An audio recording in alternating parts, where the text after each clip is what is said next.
Hi guys, welcome back to our channel. ఎలా ఉన్నారు అందరూ? ఈ రోజు మనం చూడబోయేది ఒక మంచి జాంబీ సినిమా. పేరు ద బ్యాటరీ. 2012 లో రిలీజ్ అయింది. ఈ స్టోరీలో ఇద్దరు ఫ్రెండ్స్ ఉంటారు, బెన్ మరియు మిక్కీ. వీళ్ళు అడవిలో తిరుగుతూ జాంబీస్ తో నిండిన ఈ కొత్త ప్రపంచంలో సర్వైవ్ అవ్వడానికి నానా తిప్పులు పడతారు. బెన్ చాలా ప్రాక్టికల్ గా ఆలోచించి స్ట్రిక్ట్ అయిన రూల్స్ ఫాలో అవుతాడు.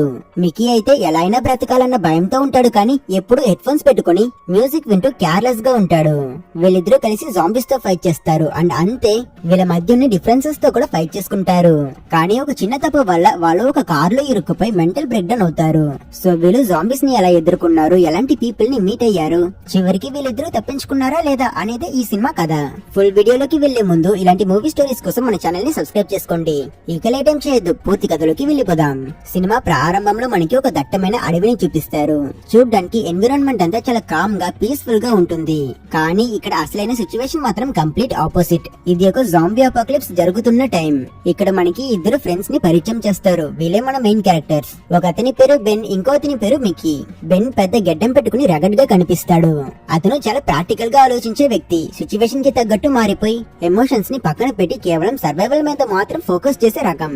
ఇంకో పక్క మిక్కీ, ఇతను బెన్ కి ఎగ్జాక్ట్ ఆపోజిట్. లిటరలీ బెన్ లా కాకుండా గెడ్డాన్ని ట్రిమ్ చేసుకుని చాలా నీట్ గా కనిపిస్తాడు.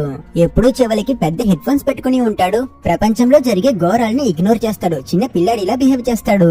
కానీ వీడికి బెన్ కంటే బ్రతకాలి అని ఆశ ఎక్కువగా ఉంటుంది.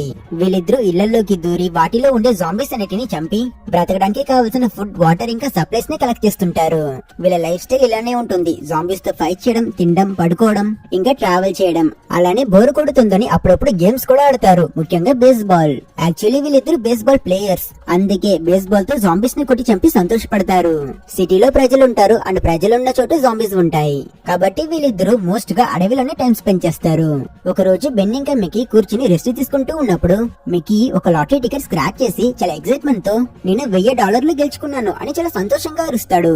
కానీ బెన్ మాత్రం చాలా క్యాషువల్ గా అవునా, నైస్ అని సింపుల్ గా రియాక్ట్ అవుతాడు. అఫ్ కోర్స్ ఇలాంటి సిచ్యువేషన్స్ లో డబ్బులకి విలువ ఉండదు కదా. మిక్కీ మాత్రం ఆ టికెట్ ని తీసి జాగ్రత్తగా తన పాకెట్ లో పెట్టుకుంటాడు. అప్పుడు బెన్ సర్కాస్టిక్ గా ఆ లాటరీ టికెట్ తుడుచుకోవడం తప్ప మరి దేనికి పనికిరాదు అని చెప్పి నవ్వుతాడు. తర్వాత వీళ్ళిద్దరూ కొంచెం సేపు క్యాచ్ ఆడతారు. కొన్ని గంటల తర్వాత నెక్స్ట్ సీన్ లో వీళ్ళిద్దరూ చాలా దూరం ట్రావెల్ చేసుకుని వెళ్లి ఒక ప్లేస్ ని చేరుకుంటారు. అక్కడ ఒక అబాండన్ అయిన ఫామ్ హౌస్ ఉంటుంది. లోపల జాంబీస్ ఏమైనా ఉన్నాయా అని చూడడం కోసం బెన్ వెపన్ పట్టుకుని లోపలికి వెళ్తాడు. మిక్కీ అయితే బయటే వెయిట్ చేస్తాడు. అతనికి భయం ఎక్కువ. జాంబీని చూస్తే అమ్మాయిలా అరుస్తాడు. లోపలంతా సేఫ్ అని కన్ఫర్మ్ చేసుకున్నాక బెన్ చేపలు పడదాం అని ఫిక్స్ అయి మిక్కీని కూడా రమ్మంటాడు. కానీ వీడు కొంచెం కూడా బాధ్యత లేకుండా నాకు మూడ్ లేదు అని సింపుల్ గా చెప్తాడు. బెన్ కి కోపం వచ్చి ఇది నేర్చుకోవడం మంచిది కదా, సర్వైవల్ స్కిల్ ఇది, నేను లేకపోతే ఏం చేస్తావు నువ్వు అంటే అందుకు మిక్కీ అలాంటి సిచ్యువేషన్ వచ్చినప్పుడు నేనే ఏదో ఒకటి చేస్తాలే అని చెప్తాడు. యాక్చువల్లీ వీళ్ళిద్దరూ most of the time sea food మాత్రమే తింటారు. వీళ్ళు కలెక్ట్ చేసిన సప్లైస్ లో కూడా టూనా క్యాన్స్ ఎక్కువగా ఉంటాయి. సో అందుకే మిక్కీకి ఇందులో పెద్దగా ఇంట్రెస్ట్ లేదు. బెన్ అందుకు సరే నేను ఫిషింగ్ చూసుకుంటా, అట్లీస్ట్ ఆ ఫైర్ అయినా స్టార్ట్ చేయరా అంటాడు. కొంతసేపు తర్వాత వీళ్ళు ఈ ప్లేస్ నుంచి కూడా బయలుదేరడానికి రెడీ అవుతారు. అప్పుడు మిక్కీ అక్కడ బెన్ ఒక జాంబీని చంపి పడేసి ఉండడం చూసి అడవుల్లో జాంబీస్ ఉండవని నువ్వే కదా చెప్పావు, మరి ఇదేంటి అని అడిగితే అతను ఇక్కడ జాంబీస్ ఎక్కువగా ఉండవు, కానీ ఒకటో రెండో ఉంటాయి, కాబట్టి నువ్వు కూడా వాటితో ఫైట్ చేయడం నేర్చుకో అని చెప్తాడు. వీళ్ళు అలా అడవిలో నడుచుకుంటూ వెళ్తుండగా వాళ్ళకు ఒక పాత కార్ కనిపిస్తుంది. వాళ్ళు దగ్గరికి వెళ్లి చూస్తే లోపల డ్రైవర్ సీట్ లో ఒక ఫీమేల్ జాంబీ కూడా ఉంటుంది. బెన్ డోర్ ఓపెన్ చేసి ఆ జాంబీని బయటికి తీసుకువచ్చి దాన్ని షూట్ చేసి చంపేస్తాడు. తర్వాత అతను చాలా ఎక్సైట్ అవుతూ ట్రావెల్ చేయడానికి కార్ దొరికింది అని లోపలికి ఎక్కి చూస్తే కార్ చెత్త కంపు కొడుతుంది. బెన్ ముక్కు మూసుకుంటాడు. కానీ వేరే దారి లేక వీళ్ళు అడ్జస్ట్ చేసుకుని అందులోకి ఎక్కి డ్రైవ్ చేయడం మొదలు పెడతారు. అండ్ వీళ్ళు ఇంతగా ట్రావెల్ చేస్తున్నారు కదా, ఇందుకే వీళ్ళ డెస్టినేషన్ ఏంటి అని అడిగితే అదే లేదు. వీళ్ళిద్దరూ డెస్టినేషన్ అనేది లేకుండా జస్ట్ ఒక చోట్లో స్టే చేస్తే జాంబీస్ కి ఈజీ టార్గెట్ అవుతాం, కాబట్టి ఎప్పుడు మూవింగ్ లోనే ఉండాలి అని ట్రావెల్ చేస్తున్నారు. ఆ కార్ లో సన్ రూఫ్ కూడా ఉంది. మిక్కీ ఎగ్జైట్మెంట్ లో దాన్ని ఓపెన్ చేస్తే బెన్ వర్షం పడుతుంది, ముందు ముయ్యదాన్ని అని చెప్తాడు. వీళ్ళు ఆ కార్ లో ఉన్న రేడియోని కూడా చెక్ చేస్తారు, కానీ సిగ్నల్స్ అస్సలు దొరకవు. ఇలా వీళ్ళు కార్ డ్రైవ్ చేస్తూ ఒక పెద్ద ఇంటిని చేరుకుంటారు. యాక్చువల్లీ ఇది మిక్కీ యొక్క గర్ల్ ఫ్రెండ్ ఇల్లు. తను ప్రాణాలతో ఉంటుందేమో అని ఒక చిన్న ఆశతో తన ఇక్కడికి వచ్చాడు. కానీ ఇక్కడున్న వాళ్ళంతా ఆల్రెడీ జాంబీస్ అయిపోయి ఉంటారు. అక్కడ మిక్కీ తన గర్ల్ ఫ్రెండ్ ఫోటోని ఇంకా తన ఫ్యామిలీ వాళ్ళ ఫోటోస్ అన్నిటిని చూస్తుంటాడు. తన ఫ్యామిలీ మెంబర్స్ ని కూడా అతను జాంబీస్ వల్ల కోల్పోయి ఉంటాడు. అందువల్ల అతను ఎమోషనల్ అవుతాడు. అతను ఆ ఫోటోస్ అన్నిటిని చూస్తూ ఫ్యామిలీ లేదు, గర్ల్ ఫ్రెండ్ లేదు, అసలు నా లైఫ్ కి మీనింగే లేదు అని ఫీల్ అవుతాడు. ఈ పెద్ద ఇల్లు ఫుల్ గా చెక్ చేస్తూ బెన్ చాలా యూస్ఫుల్ అయిన ఐటమ్స్ లైక్ బ్యాటరీస్, ఫుడ్ ఇంకా ఫ్యూబుల్ లాంటిది కలెక్ట్ చేస్తుంటాడు. ఇంకా మిక్కీ ఏమో బాత్రూమ్ కి వెళ్లి పేస్ట్ పేస్ట్ ఇంకా బ్రష్ తీసుకుని వస్తాడు. అతను బెన్ కోసం కూడా ఒక బ్రష్ తీసుకుని వచ్చుంటాడు. వాళ్ళిద్దరూ అక్కడే బ్రష్ చేసి ఫ్రెష్ అప్ అవుతారు. బెన్ కి ఈ ప్లేస్ లో వాకీ టాకీ కూడా దొరుకుంటుంది. అది వీళ్ళకి చాలా యూస్ అవుతుంది. వీళ్ళు కార్ డిక్కీని ఓపెన్ చేసి చూస్తే లోపల చాలా స్పేస్ ఉంది. సో వీళ్ళు డేంజర్ వచ్చేటప్పుడు కంఫర్టబుల్ గా ఇందులో కూడా స్టే చేయొచ్చు. బయలుదేరడానికి ముందు వీళ్ళిద్దరూ కొంచెం సేపటికి అక్కడే స్టే చేస్తారు. మికీ బెన్ తో ఏం చెప్తాడంటే, బెన్ ఇది చూడు, ఈ ఇల్లు చాలా పెద్దగా ఉంది, మనం ఇక్కడే స్టే చేయొచ్చు. ఈ ప్లేస్ సేఫ్ గా ఉంది, అలాగే ఈ ప్లేస్ లో నా గర్ల్ ఫ్రెండ్ మెమరీస్ అన్ని ఉన్నాయి అని చెప్తాడు. కానీ బెన్ ఫేస్ లో అసలు ఎక్స్ప్రెషన్ మారదు. అతను ఛాన్సే లేదు, మనం ఇక్కడ ఉండడం కుదరదు, మనం నీ గర్ల్ ఫ్రెండ్ బ్లాంకెట్స్ తీసుకుని కార్ లో ఇక్కడ నుంచి వెళ్లిపోవాలి అని చెప్పినప్పుడు మిక్కీ అట్లీస్ట్ కొన్ని రోజులకైనా మనం ఇక్కడ స్టే చేద్దాం అని బెన్ ని కన్విన్స్ చేయడానికి ప్రయత్నిస్తాడు. అయినా అతను అసలు తన డిసిషన్ మార్చకుండా, మిక్కీ మనం షార్క్స్ లాంటి వాళ్ళం, మనం సర్వైవ్ అవ్వాలంటే ట్రావెల్ చేసుకునే ఉండాలి. గుర్తుందా లాస్ట్ టైం ఇలానే మనం ఒక చోట్లో స్టే చేసినప్పుడు జాంబీస్ మనల్ని సరౌండ్ చేశాయి. దాదాపు 3 నెలలు అక్కడే ఇరుక్కుపోయాము. అక్కడ మనం ఏం తిన్నామో మర్చిపోయావా ఏంటి? ముందు ఒక కుక్క దగ్గర నుంచి బిస్కెట్లు దొంగతనం చేసి తిన్నాం. అది అయిపోయాక మనం గతి లేక ఆ కుక్కనే తినేసాం. ఆ డాగ్ ని చంపినప్పుడు నాకు ఎంత బాధ కలిగిందో తెలుసా? ఇంకోసారి అలాంటి సిచ్యువేషన్ ని నేను ఎప్పటికీ ఫేస్ చేయను.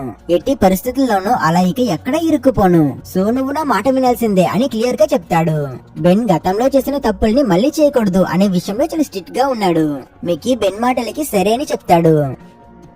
తరువాత వీళ్ళిద్దరూ బెన్ ప్లాన్ ప్రకారం కొంచెం దూరం ట్రావెల్ చేస్తారు. మికీ వాళ్ళకి అతని గర్ల్ ఫ్రెండ్ ఇంట్లో దొరికిన ఆ వాకీటాకీ తీసుకుని దాన్ని ఆన్ చేస్తూ ఉంటాడు. అతను ఎప్పట్లా మ్యూజిక్ పెట్టుకుని బెన్ మాటల్ని అసలు పట్టించుకోకపోవడం వల్ల బెన్ కి కోపం వచ్చి అతను ఒక జాంబీల వెనక నుంచి మికీ వైపుకి వచ్చి అతన్ని భయపెట్టి నవ్వుతాడు. ఇదే సమయంలో వీళ్ళ చేతిలో ఉన్న ఆ కమ్యూనికేషన్ డివైస్ లో ఏదో రేడియో సిగ్నల్ పిక్ అవుతుంది. అందులో యానీ అనే ఒక లేడీ వాయిస్ వినిపిస్తుంది. తను చాలా ప్రొఫెషనల్ గా మాట్లాడుతుంటుంది. తను ఇంకా కొందరు గ్రూప్ ఆఫ్ సర్వైవర్స్ ఒక సేఫ్ ప్లేస్ లో బ్రతుకుతున్నారు. ఏదో ఒక పిల్లాడి బర్త్డే గురించి ఇంకా సినిమాల గురించి డిస్కషన్ బ్యాక్గ్రౌండ్ లో వినిపిస్తుంది. ఇది వినగానే మిక్కీకి పిచ్చెక్కిపోతుంది. బయట ప్రపంచంలో ఇంకా బర్త్డే సెలబ్రేషన్ సినిమాలు ఇవన్నీ జరుగుతున్నాయంటే సివిలైజేషన్ ఇంకా బతికే ఉంది అని మిక్కీ ఆశపడతాడు. అతను వెంటనే ఆ రేడియోలో, హలో మా పేరు మిక్కీ మరియు బెన్, మేము గొప్ప బేస్బాల్ ప్లేయర్స్, మమ్మల్ని కూడా మీ సేఫ్ జోన్ లో చేర్చుకోండి అని చాలా డెస్పరేట్ గా మాట్లాడతాడు. అప్పుడు అవతల నుంచి ఫ్రాంక్ అనే ఒక వాయిస్ చాలా సీరియస్ గా వస్తుంది. లైన్ ని ముందు కట్ చేయండి, మేము మిమ్మల్ని పిలవలేదు అని వార్నింగ్ ఇస్తాడు. కానీ మీకు వదిలిపెట్టకుండా, మేము చాలా హార్డ్ వర్కర్స్, మేము మీకు హెల్ప్ చేస్తాం, మాకు కుకింగ్ ఇంకా ఫిషింగ్ లాంటివి వచ్చు అని బతిమాలతాడు. అందుకు ఫ్రాంక్, మా దగ్గర హార్డ్ వర్కర్స్ చాలా మంది ఉన్నారు, కానీ మా దగ్గర స్పేస్ లేదు, పనులు చేయడానికి వ్యాకెన్సీ కూడా లేదు, సో మీరు మాకు వద్దు, అదెలా మీరు మమ్మల్ని వెతకండి, మీ మంచిగా చెప్తున్నాను అని చెప్పి కట్ చేసిస్తాడు. మిక్కీ మళ్ళీ కనెక్ట్ చేయడానికి ప్రయత్నించినప్పుడు యానీ అనే ఆ లేడీ మళ్ళీ లైన్ లోకి వచ్చి, ఫ్రాంక్ చెప్పింది విన్నావు కదా, అనవసరమైన విషయంలో తల దురుచుకు, చెప్పింది మాత్రం చెయ్యి, ఇక మమ్మల్ని వదిలే అని చెప్తుంది. అయినా వీడు ఇంతలా మంచిగా వాళ్ళతో మాట్లాడడానికి ప్రయత్నిస్తున్నా వెనకాల బెన్ మాత్రం అతనికి ఇందులో అసలు పట్టింపే లేనట్టు చాలా క్యాషువల్ గా ఉంటాడు. మిక్కీ చాలా అప్సెట్ అవడం చూసిన బెన్, వాళ్ళెవరో మనమెవరో, వాళ్ళ కోసం నువ్వెందుకు ఇంతలా ఫీల్ చేస్తున్నావు, అదే వాళ్ళు రావద్దు అని సింపుల్ గా చెప్పేశారు కదా, నెక్స్ట్ పనేదో చూడు అంటాడు. కానీ మిక్కీ కోపంగా, నాకు ఇలా రూఫ్ టాప్స్ మీద కార్ మీద పడుకోవడం కాదు, నాకు లైఫ్ కావాలి బెన్, నేను ఇలానే ఉండలేను అని చెప్పి ఏడుస్తాడు. వీళ్ళు కార్ పక్కన కూర్చుని ఉన్నప్పుడు కూడా మిక్కీ రేడియోలో మళ్ళీ ఆ క్యాంప్ వాళ్ళని కమ్యూనికేట్ అవ్వడానికి చాలా ట్రై చేస్తుంటాడు. వీడు ఇంత డెస్పరేట్ గా ఉండడం చూసి బెన్ మిక్కీని చూసి నవ్వుతూ, నువ్వు ఆ అమ్మాయి యానీ గురించి ఆలోచిస్తున్నావు కదా, ఆమె ఏదో పోస్ట్ అపోకలిప్స్ లో గన్ పట్టుకుని హాట్ గర్ల్ లా ఉంటుంది అని నువ్వు అనుకుంటున్నావు, కానీ నిజానికి ఆ యానీ ఏ 40 ఏళ్ళో లేదా 60 ఏళ్ళో ఆవిడో ఉంటుంది. ఫ్రెండ్ ని నేనున్నాగా మనకెందుకు గర్ల్ ఫ్రెండ్ అని అతన్ని టీస్ చేస్తాడు. మిక్కీ అతన్ని నోర్మయ్య అంటాడు, కానీ లోపల అతనికి నిజంగానే అలాంటి ఆశలు కూడా ఉన్నాయి. వీళ్ళిద్దరూ ఒకరిని ఒకరు ఇన్సల్ట్ చేసుకుంటారు. అప్పుడు బెన్, నేను లేకపోతే నువ్వు ఒక్కరోజు కూడా సర్వైవ్ అవ్వలేవు అని చెప్పి అతన్ని రోస్ట్ చేస్తాడు. నెక్స్ట్ కొన్ని రోజులకి బెన్ సహాయంతో మిక్కీ ఆ క్యాంప్ వాళ్ళని వెతుకుతాడు. యూజువల్ గా ఇలాంటి ప్లేసెస్ లో బెన్నే డోర్ ఓపెన్ చేస్తాడు, కానీ ఈసారి మిక్కీ డోర్ ఓపెన్ చేసి జాంబీస్ రావడం చూడగానే భయపడి పరిగెట్టుకుని మళ్ళీ కార్లోకి వచ్చి అక్కడే దాగుంటాడు. యాజ్ యూజువల్ బెన్ ఆ జాంబీస్ ని చంపడం కోసం బయటికి వెళ్తాడు, కానీ అతనైతే అసలు భయపడ్డు. అతను మిక్కీని చూసి, ఎందుకురా ఎప్పుడు చిన్నపిల్లట్లా పరిగెడుతున్నావు, ఈ జాంబీల్ని ఎదుర్కోవడం ఒకంత ఈజీనే, బయటికి రా, నువ్వు ఎప్పుడు మ్యూజిక్ వినడం మాత్రం కాదు, అప్పుడప్పుడు జాంబీల్ని కూడా లేపేవాలి అని అతని పిలుస్తాడు. మిక్కీ అయితే భయంలో వణుకుతుంటాడు. రే నువ్వు రారా లోపలికి, మనం ఇక్కడ నుంచి వెళ్లిపోతాం, ప్రతి జాంబీని చంపాలనేం లేదు, అవి మనల్ని ఏం చేయట్లేదుగా, సమయం వచ్చేటప్పుడు నేనే జాంబీల్ని చంపుతాను అని ఇతను కవరింగ్ ఇస్తాడు. బెన్ వీడితో మాట్లాడటం ప్రయోజనం లేదు అని బేస్బాల్ బ్యాట్ తో ఆ జాంబీల్ని చితగ్గొట్టి మళ్ళీ సేఫ్ గా కార్కి వచ్చేస్తాడు. తర్వాత ఒక వాటర్ ఫాల్స్ దగ్గర బెన్ స్నానం చేస్తూ ఉంటే మిక్కీ మాత్రం ఒంటరిగా కారులో పడుకుని ఉంటాడు. అతనికి మెలకు వచ్చాక చూస్తే బెన్ ఒక లెటర్ పెట్టి ఇంకొంచెంసేపట్లో తిరిగి వచ్చేస్తా, సో భయపడకు అండ్ ఈ లోపు చచ్చిపోకు అని రాసుంటాడు. కానీ వీడి బ్యాడ్ లక్ ఎలా ఉన్నదంటే ఇంతలోనే ఒక అమ్మాయి జంబీ వచ్చి అది కారులో ఉన్న మిక్కీని కొరకడం కోసం ప్రయత్నిస్తుంది. మిక్కీ భయపడుతూ ఉంటాడు. బట్ అప్పుడే ఈ అమ్మాయి జంబీ కొంచెం అందంగా ఉన్నది అనే విషయాన్ని వచ్చేసి కొంచెం సైట్ కూడా కొడతాడు. బట్ ఈ లోపు బెన్ రిటర్న్ వచ్చి ఆ జాంబీని తలలోనే షూట్ చేసి చంపేస్తాడు. తర్వాత వీళ్ళిద్దరు కొంచెం నడిచి పక్కనే ఉన్న ఇంట్లోకి వెళ్తారు. ఈ ఇల్లు కూడా చాలా పెద్దగా సేఫ్ గా ఉంటుంది. సో మిక్కీ ఈ రోజు రాత్రి మనం ఇక్కడే స్టే చేస్తున్నాం, నేను బెడ్ మీద పడుకోవాలి అని స్ట్రిక్ట్ గా చెప్తాడు. మిక్కీ బిహేవియర్ రోజు రోజుకి బెన్ కి చిరాకు తెప్పిస్తుంది. అయినా వీడి టార్చర్ భరించలేక సరే అని అందుకు ఒప్పుకుంటాడు. బయట కూర్చుని బెన్ మిక్కీ హెడ్ ఫోన్స్ లో పాటలు వింటూ జాంబీస్ తో ఫైట్ చేయడం కోసమని ఒక బాణాన్ని తయారు చేస్తూ ఉంటాడు. అండ్ అప్పుడే అక్కడికి మిక్కీ వచ్చి తన హెడ్ ఫోన్స్ ని ఇవ్వమని అడుగుతాడు. అందుకు బెన్ మిక్కీ దగ్గర మిక్కీ నీకు ఈ హెడ్ ఫోన్స్ వద్దు, దీన్ని నువ్వు ఫుల్ వాల్యూమ్ పెట్టుకుని ప్రపంచంతో సంబంధం లేకుండా ఉంటున్నావు. ఈ డిస్ట్రాక్షన్ వల్ల ఆ జాంబీస్ నిన్ను చంపే ప్రమాదం ఉంది. నిన్ను మాత్రం కాదు నీ వల్ల నేను కూడా డేంజర్ లో పడే ఛాన్సెస్ ఉన్నాయి అని బెన్ అతనికి సీరియస్ గా వార్నింగ్ ఇస్తాడు. బట్ మిక్కీ మళ్ళీ పట్టించుకోడు కనుక బెన్ ఈసారి మనమిద్దరం ఒక టీం మిక్కీ, బేస్ బాల్ లో పిచ్చర్ మరియు క్యాచర్ ని కలిపి బ్యాటరీ అంటారు. మనం కూడా అంతే, నేను పిచ్చర్ అయితే నువ్వే క్యాచర్ వి. నేను వెనక నుంచి వచ్చి డేంజర్ ని చూస్తాను, కానీ నువ్వు నా సిగ్నల్స్ ని వినకపోతే మనమిద్దరం అవుట్ అవుతాము అని గట్టిగా చెప్తాడు. అయినా వీడు ఎంత తల కొట్టుకున్నా మిక్కీ మాత్రం నాకు మ్యూజిక్ కావాలి, అది లేకపోతే నేను ఈ పిచ్చి ప్రపంచంలో ఉండలేను అని చాలా స్టబన్ గా బిహేవ్ చేస్తాడు. ఆ రోజు ఈవినింగ్ మిక్కీ మళ్ళీ రేడియోలో యానీని కాంటాక్ట్ అవ్వడానికి ప్రయత్నిస్తాడు.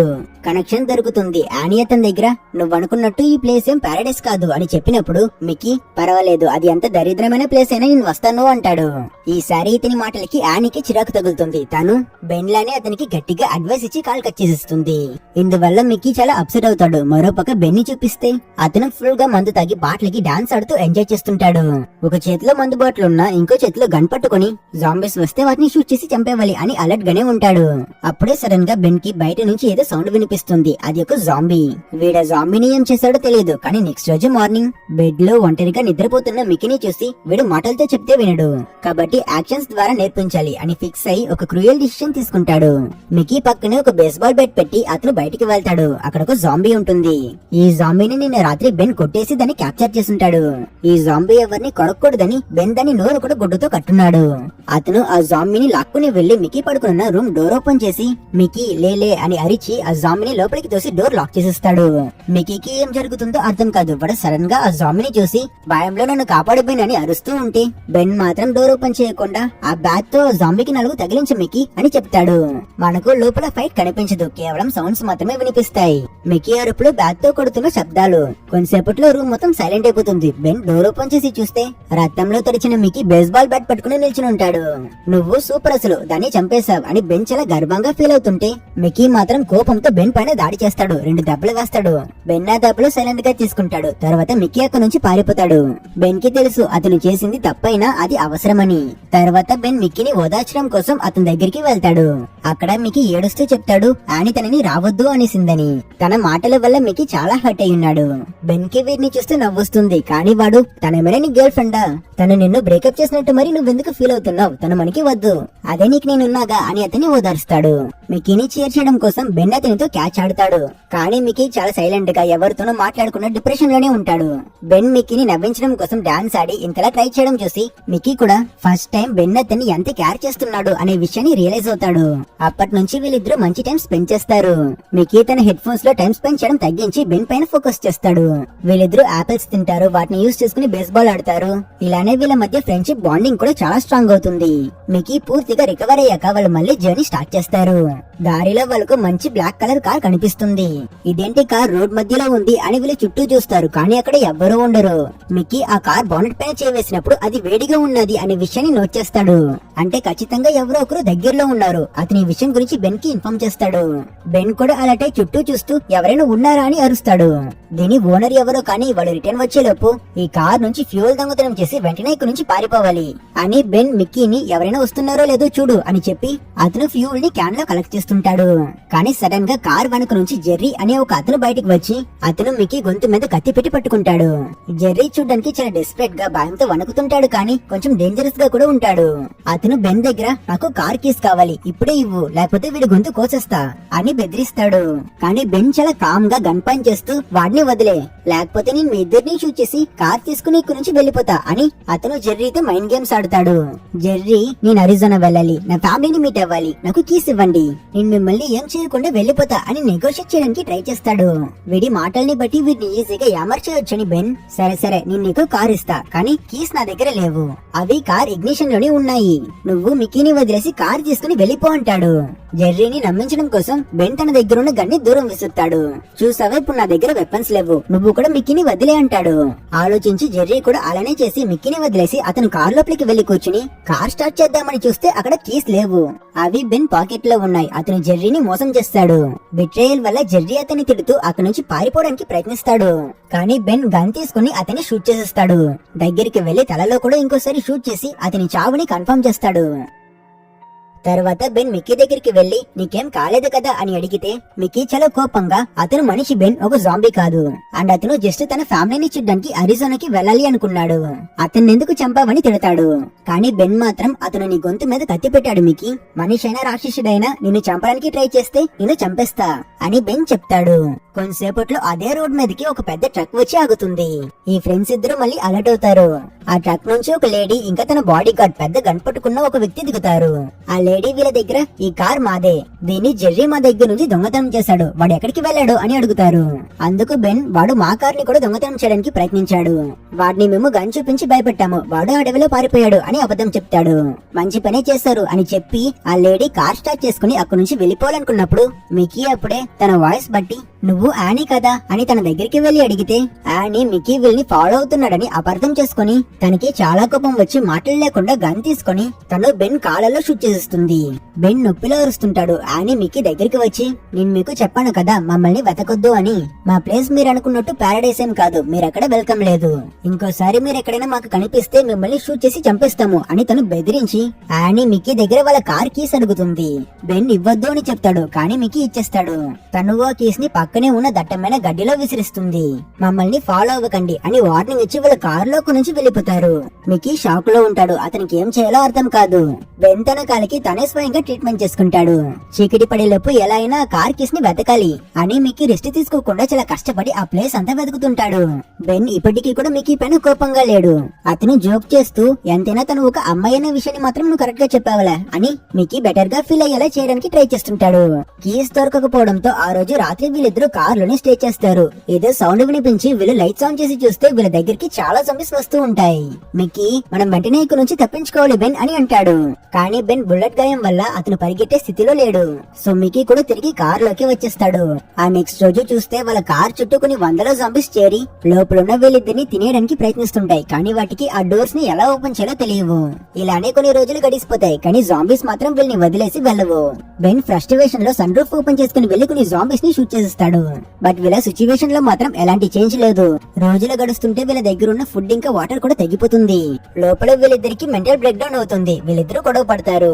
మిక్కీ టైం పాస్ చేయడం కోసం సాంగ్స్ వింటాడు. అలాగే వీళ్ళు కార్ లో ఉన్న బ్లాంకెట్స్ ని యూజ్ చేసుకుని ఆ జాంబీస్ వీళ్ళకి కనిపించినట్టు స్క్రీన్స్ అన్నిటిని కప్పిస్తారు. కానీ వీళ్ళు ఎంత వెయిట్ చేసినా ప్రయోజనం లేదు. కార్ నిండా ఎంటీ క్యాన్స్ తో కంప్ అయిపోతుంది. మిక్కీ ఏమో చాలా డల్ గా హోప్లెస్ గా కూర్చొని ఉంటాడు. వాళ్ళ దగ్గర వాటర్ కూడా అయిపోతుంది. మిక్కీ బెన్ ని అడుగుతాడు మనిషి నీళ్లు లేకుండా ఎన్ని రోజులు బ్రతకగలడు అని. బెన్ కి ఆన్సర్ తెలియదు, కానీ వీళ్ళ సిచ్యువేషన్ క్రిటికల్ అని అర్థమవుతుంది. వాటర్ లేదు కాబట్టి వాళ్ళు వాళ్ళ దగ్గర ఉన్న వైన్ బాటిల్స్ ని తాగడం స్టార్ట్ చేస్తారు. ఆ మందు ఎఫెక్ట్ వల్ల ఈ ఇద్దరు ఫ్రెండ్స్ వాళ్ళ సిచ్యువేషన్ ఇంకా వాళ్ళకి వచ్చే ఫ్రస్ట్రేషన్ మొత్తం మర్చిపోయి టైం పాస్ అవ్వడం కోసం రాక్ పేపర్ సిజర్స్ ఇంకా కొన్ని గేమ్స్ ఆడుకుంటారు. ఇలా వీళ్ళిద్దరూ వీళ్ళకి ఇన్ని ప్రాబ్లమ్స్ ఉన్నప్పటికీ మంచి హ్యాపీ టైం స్పెండ్ చేసుకుంటారు.